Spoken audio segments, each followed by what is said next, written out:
The woeful virgin tarried, and gave heed to the fierce looks of that proud Saracen, till that loud cry, full of sad fear and dread, pierced through her heart with sorrow, grief, and pine.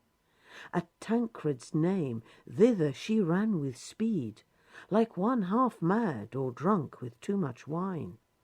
And when she saw his face, pale, bloodless, dead, she lighted, nay, she tumbled from her steed. Her springs of tears she looseth forth, and cries, Hither, why bringest thou me, our fortune blind? Where dead, for whom I lived, my comfort lies, where war for peace, travail for rest I find. Tancred, I have thee, see thee, yet thine eyes looked not upon thy love and handmaid kind. Undo their doors, their lids fast closest sever. Alas, I find thee, for to lose thee ever.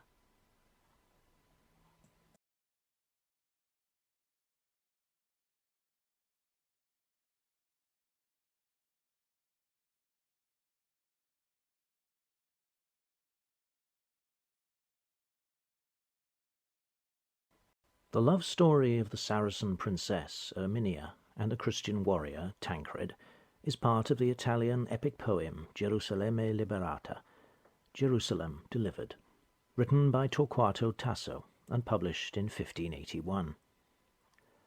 Erminia, daughter of the king of Antioch, falls in love with the crusader knight Tancred, but he is loved by the Saracen warrior maid Clorinda. Erminia's love for Tancred remains steadfast, and she goes through various ups and downs before being united with him at the end of the poem, as we will see later. The background to Jerusalem Delivered is the capture of the city of Jerusalem during the First Crusade in 1099, although the poem has little basis in the actual history. Tasso's focus is on the adventures and star-crossed loves of his main characters, rather than the historical events that provide his setting. The poem is divided into 20 books. Towards the end, in the 19th book, Tancred fights in single combat against the Saracen champion Argant before the walls of Jerusalem as the city falls to the Crusaders amid terrible scenes of violence and slaughter. This is the second time the two have fought each other. Last time round, nobody came out the winner, but this time Tancred is victorious. But he is badly wounded and collapses into deep unconsciousness, so that he seems to be dead. During the fight, Tancred's faithful squire Vaffrino was away on a reconnaissance and espionage mission, during which he encountered Erminia. She offered to help the Crusaders, and asked that he take her back with him.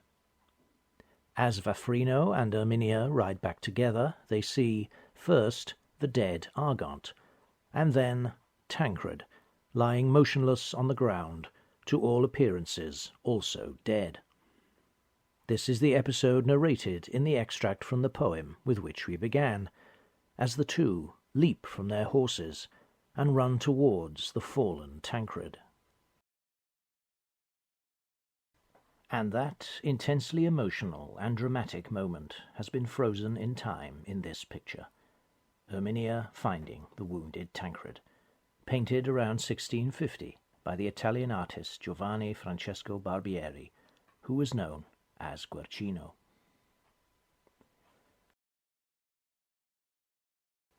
In October 1617, the artist Ludovico Carracci wrote to tell a friend about a new painter who was making waves in Bologna. In these parts there is a young man from Cento who paints with extraordinary felicity of invention. He is a great draftsman and a felicitous colourist. He is a freak of nature, a miracle who astonishes all who see his work. I can say nothing more. He will make fools of the finest painters. The painter he was talking about was Guercino. The nickname Il Guercino, by which Giovanni Francesco Barbieri was known throughout his life, means the squinter, and he did indeed have a squint, as can be seen in this self-portrait of 1645, and even more clearly in this engraved portrait from 1623 by Ottavio Leoni. Guercino was from the north of Italy. He was born in the Duchy of Ferrara in February 1591. His birthplace was the small town of Cento in the Po Valley. Cento was not a significant artistic centre, and Guercino's education in the arts seems to have been rather piecemeal, partly in the workshops of local painters and partly dependent on himself. In later life he referred to himself as largely self-taught. But Cento's location between the cities of Ferrara to the northeast and Bologna to the south, each about 30 kilometres away, meant that Guercino's early development as an artist was shaped by the artistic influences of these two cities, both of which, Bologna in particular, had thriving local artistic cultures. Among Ferrarese painters, Scarsellino, with his deeply saturated colours and robust handling of figures, was a particularly important influence on the young Guercino. In Bologna, the most important and influential artists at this time were the members of the Carracci family. Ludovico Carracci and his cousins Annibale and Agostino are depicted in this contemporary painting by an unknown artist. Guercino later wrote of the importance of Ludovico Carracci's altarpiece in the Capuchin church in Cento, known locally as La Carraccina, as an inspiration for his own work. The Carracci had great influence on the development of the Baroque in early 17th century North Italian art.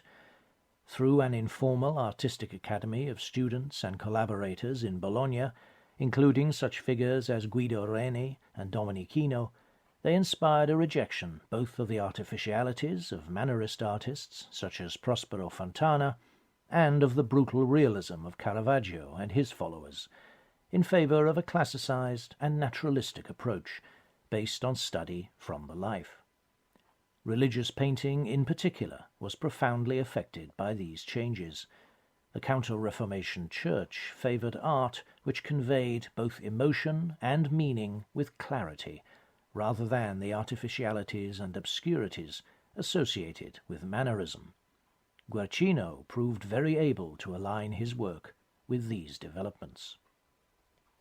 During his early career, Guercino seems to have based himself partly in Cento and partly in Bologna. By 1617, as we have heard, he was well known in Bologna and winning the praise of Ludovico Carracci. Guercino's early style was characterized by closely cropped and even crowded compositions, powerful modelling, and strong contrasts of light and dark.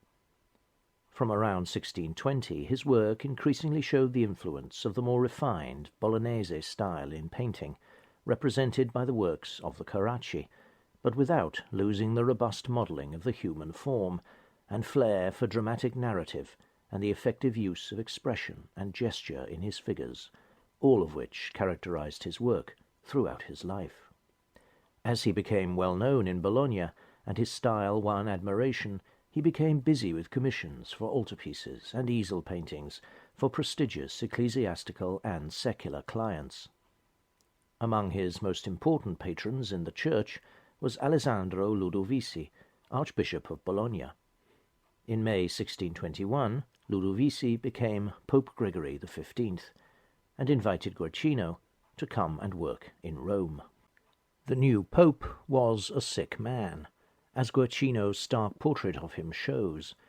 Yet, with the assistance of his 25-year-old nephew, Ludovico Ludovisi, who had been rapidly promoted to cardinal, he pushed forward with his two main aims, the reform and strengthening of the church and the aggrandizement of the Ludovisi family. Artistic patronage was an essential part of both these policies, opening new opportunities for favoured and well-connected artists. In Rome, Guercino painted frescoes for the Casino Ludovisi, owned by the family of the new pope, and completed one of his most important altarpieces, the Burial of St. Petronilla, for the saint's shrine in St. Peter's. He became well known in Rome, and his influence can be seen in the work of several important contemporary artists, notably Artemisia Gentileschi, who brought the influences of Carracci, Caravaggio, and Guercino together in her Susanna and the Elders of 1622. But things changed for Guercino with the death of the ailing Pope Gregory XV in July 1623. His patronage in Rome having come to an end, Guercino returned to Cento, but his period in Rome, brief though it was, had a powerful impact on his style. His works became more refined, balanced, and architectural in their management of space, although still marked by rich colours and free handling of paint. All these qualities can be seen in The Presentation of Jesus in the Temple, which he painted in 1623, immediately upon his return to Cento from Rome. Guercino's stylistic development can be seen in 3 interpretations of the biblical parable of the prodigal son, which he painted at successive stages of his career. Each painting shows the same scene, the father of the prodigal son, welcoming his erring offspring back to his house and giving him his finest clothes with the assistance of a servant. The first painting, from 1619, focuses tightly on the 3/4-length figures of the son, the father, and the servant, brought closely together so that they interlock and overlap in the congested picture space. Just look at that tangle of hands on the right. There is a powerful sense of restlessness and motion. The posture of the father, leaning urgently forward and stretching out one hand while he embraces his son with the other, heightens the emotional content of the scene and draws the viewer into the picture space. The figures are flickeringly illuminated by parallel shafts of light, emerging from an unseen source and contrasting with the surrounding darkness. The informality and spontaneity of the picture suggests a chance glimpse of a private moment, rather than a scene carefully staged for the benefit of an audience. The next painting is from less than 10 years later. It has a noticeably more balanced and static feeling. The focus is still close in on the 3 figures, which again are 3/4 length, but the poses are less dynamic, and the degree to which they overlap and contest the picture space is much more limited. The illumination, while still marked by strong contrasts between light and shadow, is more even, and its source is clearly visible, the rather wonderful window on the right, rather than hidden and mysterious. The third version is from over 20 years later, 1654, and shows both changes and continuities in Guercino's style. As with the previous versions, the figures are 3/4 length, but they are more evenly spaced and symmetrically balanced, and the direct interaction between them is reduced to the father gazing at his son as he gently leads him forward by his arm and enfolds him in his cloak. The servant has his back to the other 2 figures and looks directly out towards the viewer as he lifts the curtain to symbolize the prodigal son's return to his father's house. The gesture of raising the curtain and the direct gaze strengthen the impression of theatre, of a performance. The light falls evenly on the 3 figures, and the lack of chiaroscuro and overall harmonious colouring creates a sense of calm dignity and emotional restraint. Guercino's style continued to evolve as his career flourished and his fame increased. During these years he produced many altarpieces and other religious images, as well as scenes from history and mythology. His greatest rival was Guido Reni, whose studio was in Bologna, and Guercino's decision to remain in Cento rather than settle in Bologna was perhaps partly to keep a certain distance from Reni, while still being able to tap into the same market for commissions and patrons. Reni, a famously difficult and touchy character, accused Guercino of blatant copying, and Guercino's work was, in many ways, directly inspired by Reni's example, although its robustness and physicality, very different from Reni's mystically ethereal compositions, is all his own. In 1642, Guido Reni died, and very soon afterwards Guercino moved his household to Bologna. By this stage, Guercino was as well known overseas as he was within Italy. Fellow artists such as Velasquez came to pay homage to him, and monarchs tried to win his services as court painter.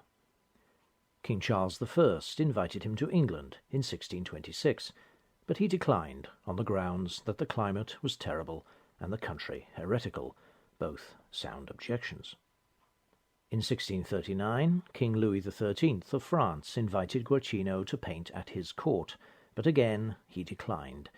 It seems he could not be bothered with travel, did not want to uproot his life and set up shop elsewhere, and simply preferred to work in his native land.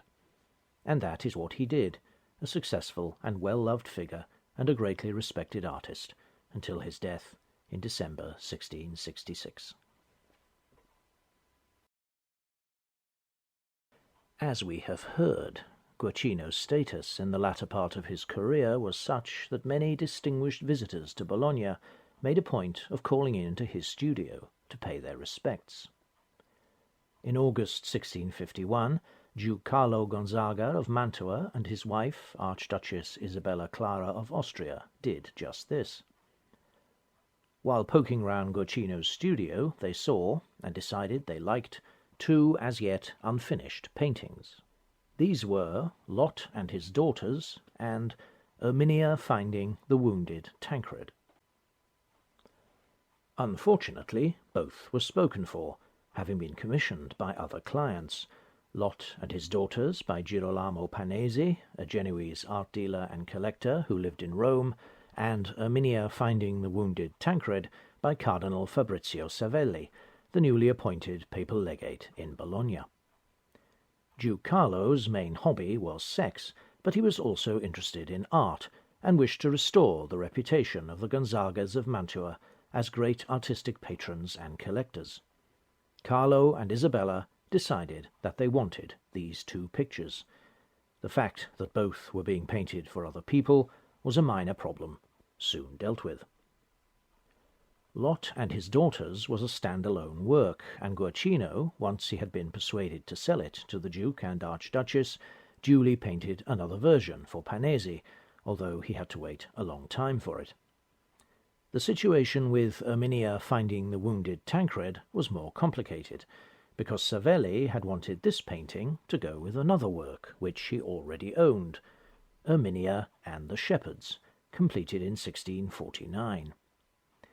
This painting illustrates the episode from Book 7 of Tasso's Jerusalem, in which Erminia, disguised in the armour of the warrior maid Clorinda, takes refuge in the forest with an old shepherd and his sons.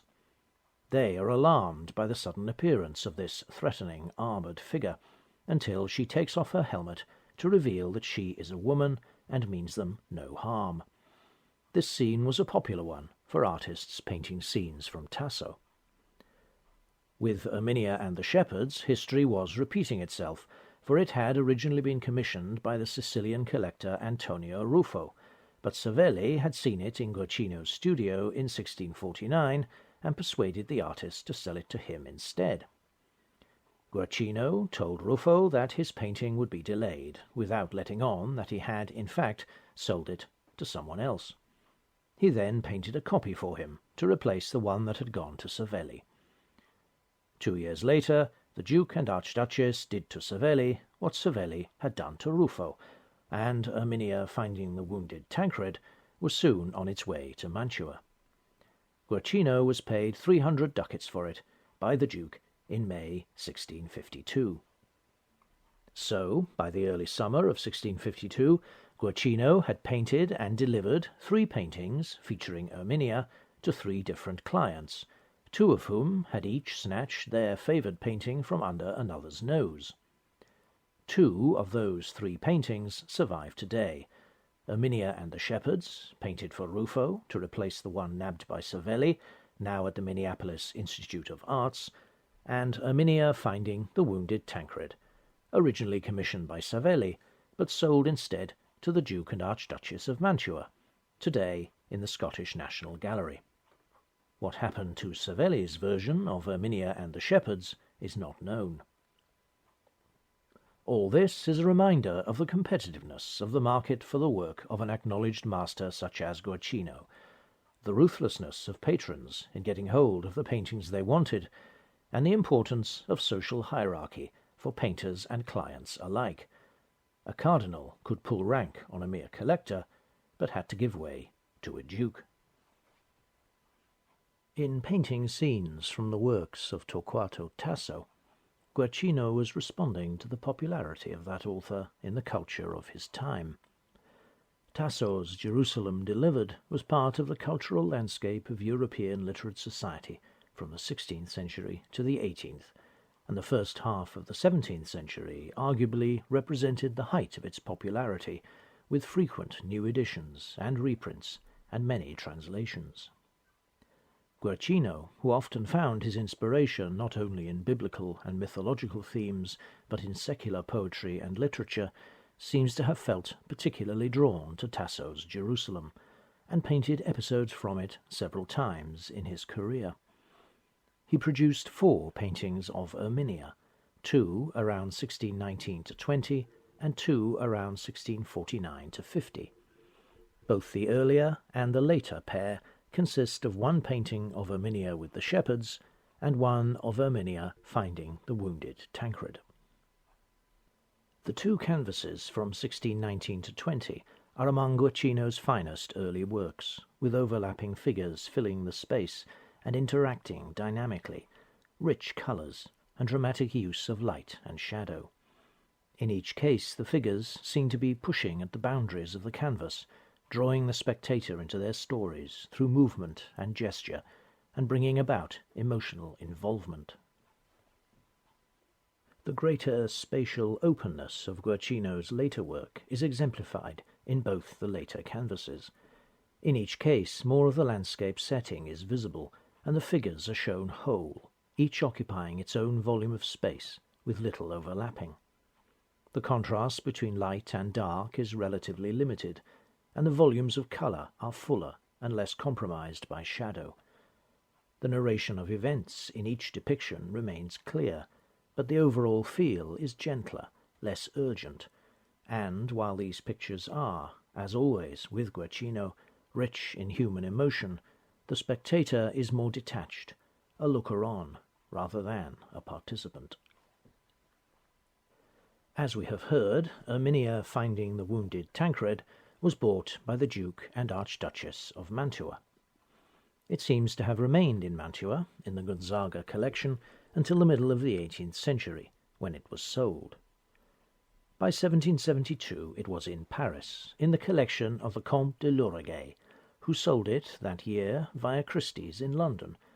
The work is misdescribed in the catalogue as a picture of Angelica and Medoro from Ludovico Ariosto's epic poem Orlando Furioso. The buyer was the Earl of Carlisle, who hung the painting at his country seat of Castle Howard in Yorkshire, where it remained for over 2 centuries until put up for sale in the mid-1990s.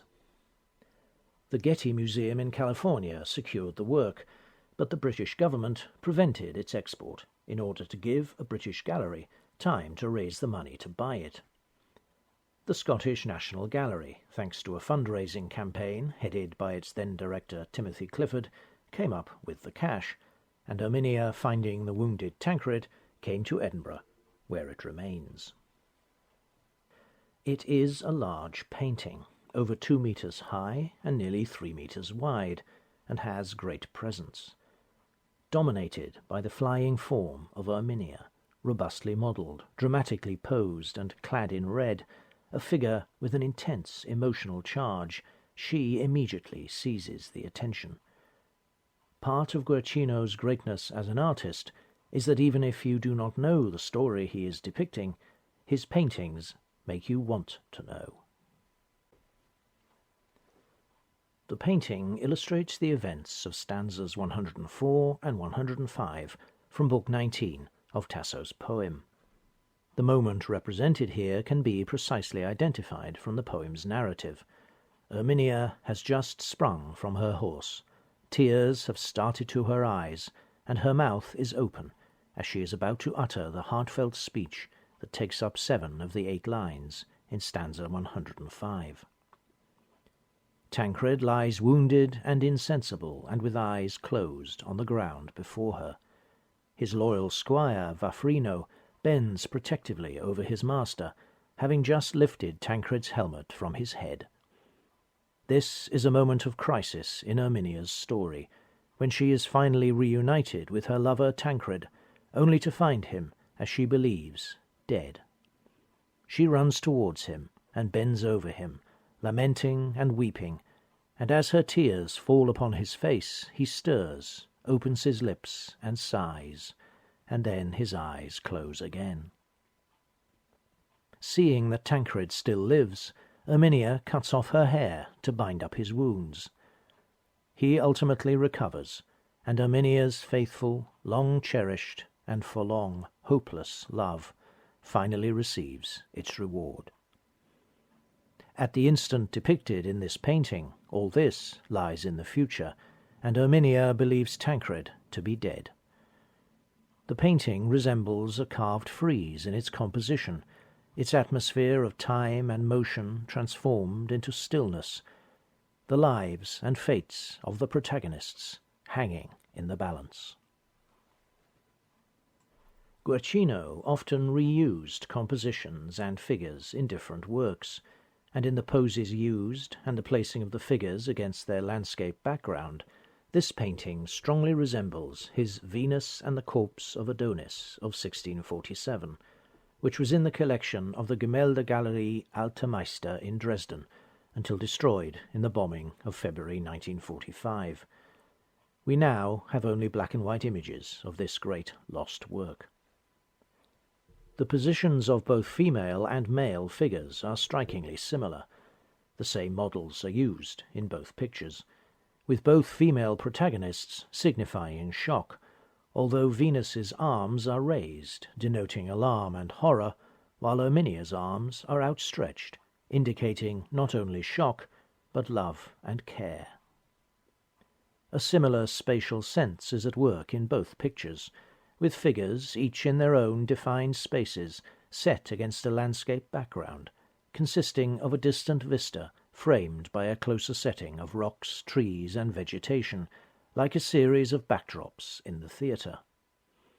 The composition of the Erminia is, of course, a mirroring of that of the Venus. The framing motif of the crossed tree trunks is present in both paintings, on the right of the canvas in the Erminia, and on the left in the Venus. Another point of comparison is the landscape background. Guercino was very drawn to landscape, and for much of his career made sketches and paintings of landscape features, either as records in their own right, or as inspiration for landscape elements in his larger works. In the background of the Venus is a vista of rocky hills, tangled woods, and restless, windswept trees, a disturbing landscape, appropriate to the violence and horror of the events depicted in the foreground. The setting for Erminia's discovery of Tancred is similarly theatrical in construction, with foreground elements framing the action of the figures and a broadening landscape background behind, but the landscape itself, while sombre in colouring, is more tranquil, suggesting stillness rather than turbulence. Between dark undergrowth and overhanging trees, a path leads to an area of open ground around a pool amid deep banks, with a sunlit lawn around it. The shape of the pool and its surrounding banks echo the conformation of the hollow in the foreground where Tancred lies, symbolizing his intermediate state, suspended between life and death. On the far side, barely visible against the encroaching trees, are 2 figures. Beyond the woods, the distant shapes of hills can be seen. This is a more legible and open scene than the obstructed and tangled landscape of the Venus, suggesting that, despite their present turmoil, the characters depicted will find a way to peace and resolution, in accordance with the narrative trajectory of the epic poem in which they play their parts. The composition of Erminia finding the wounded Tancred exemplifies the balance between harmony and action, stasis and movement, that is at the heart of Guercino's later works. The powerful current of movement encoded in the painting runs from left to right, driven by the figure of Erminia. She brings the viewer into the scene, guiding the eye through the position of her arms and the line of her own gaze from top left to bottom right, towards the focal point of Tancred's face, which is further emphasized by the leg, arms, shoulders and head of Vaffrino, which together create a spiraling movement towards the upturned face of the fallen knight. The upper left to lower right diagonal is followed by the line of Erminia's drapery and outstretched left arm, Tancred's chin and cheek, and Vaffrino's lower leg and foot.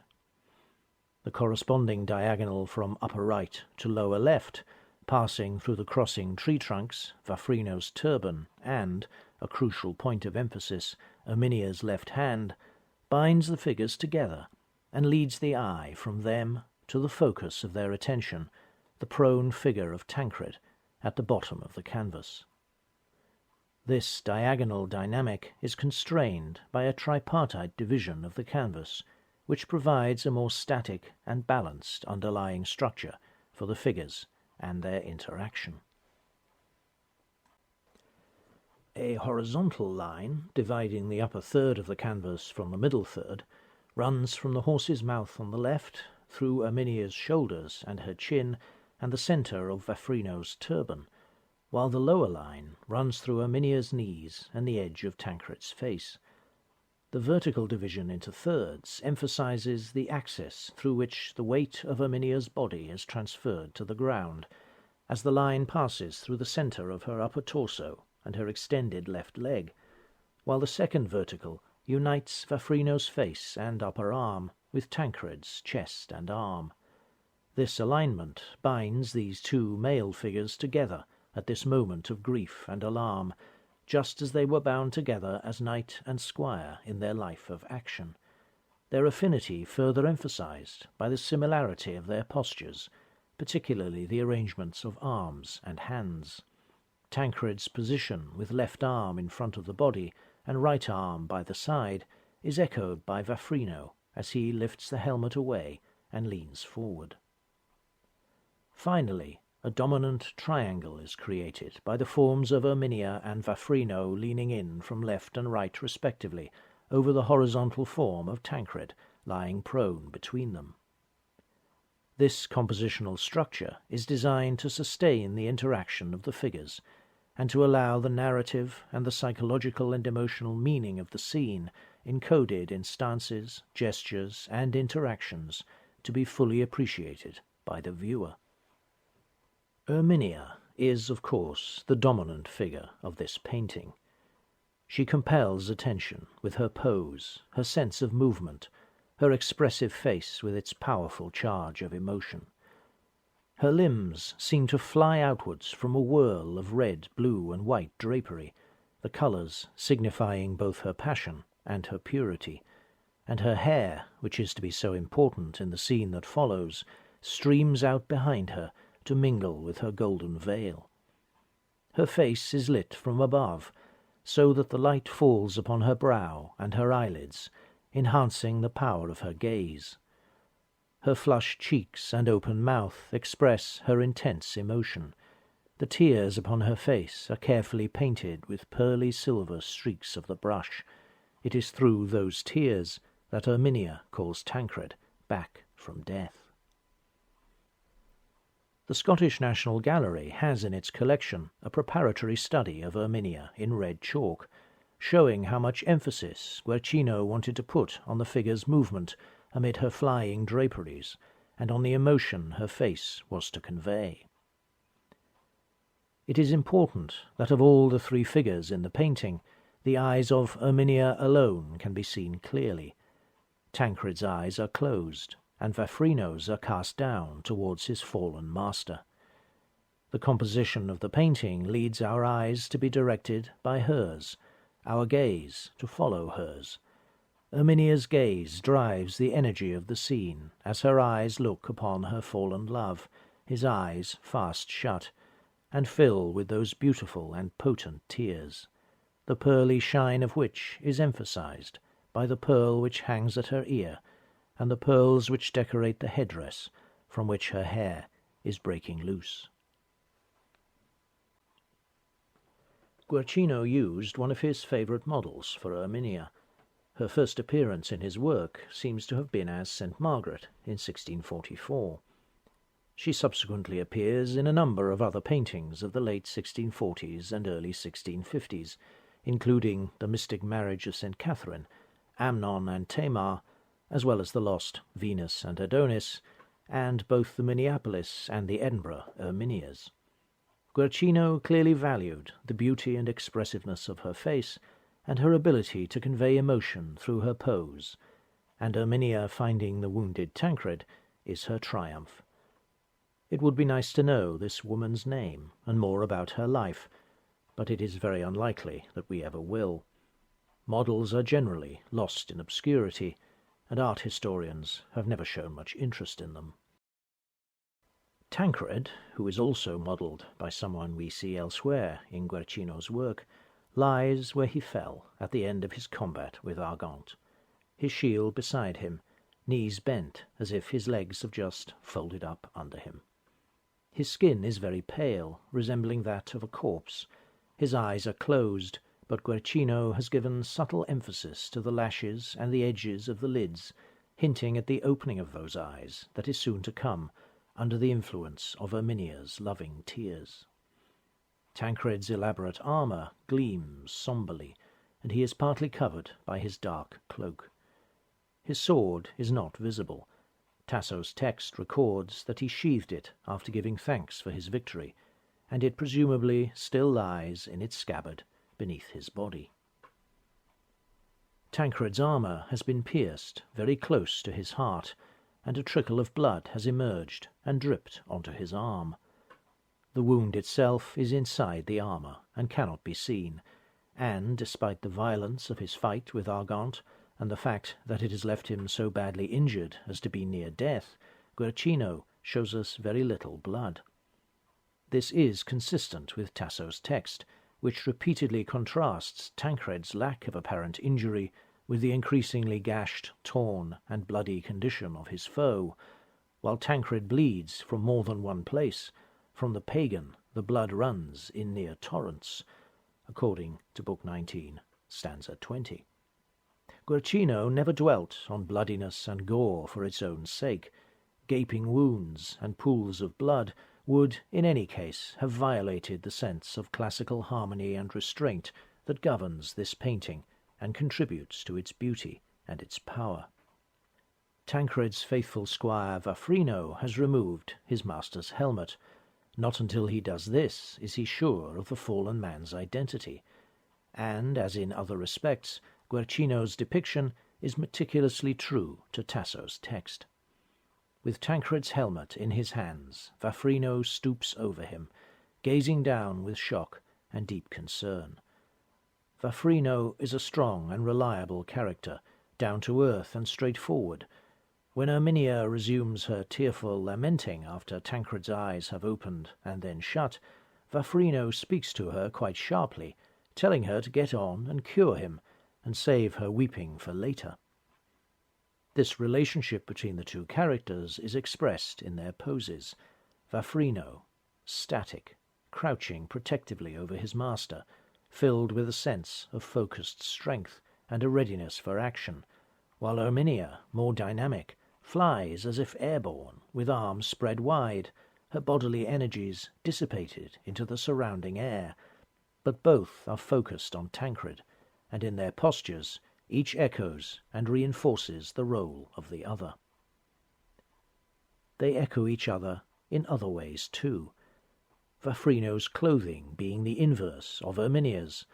Her outer clothing is red, lined with blue, while his is blue, lined with red. In their complementary postures and clothing, their gestures and expressions, the two enclose the vulnerable Tancred as he hangs between life and death, each in their different ways true to him and protective of him. Both Vafrino and Erminia represent the power of faith, service, and unselfish love. Guercino's Erminia finding the wounded Tancred is a painting by an artist at the height of his powers, showing his high degree of technical accomplishment, his mastery in handling light and shadow, and his abilities as a colorist. The painting is restrained and harmonious, and has a strongly developed classical sense of balance, but it is also powerfully emotional, conveying drama and deep human feeling. Since the day of its publication, Tasso's epic poem has inspired many artists and many great paintings, but has seldom been better served than by this artist and this painting.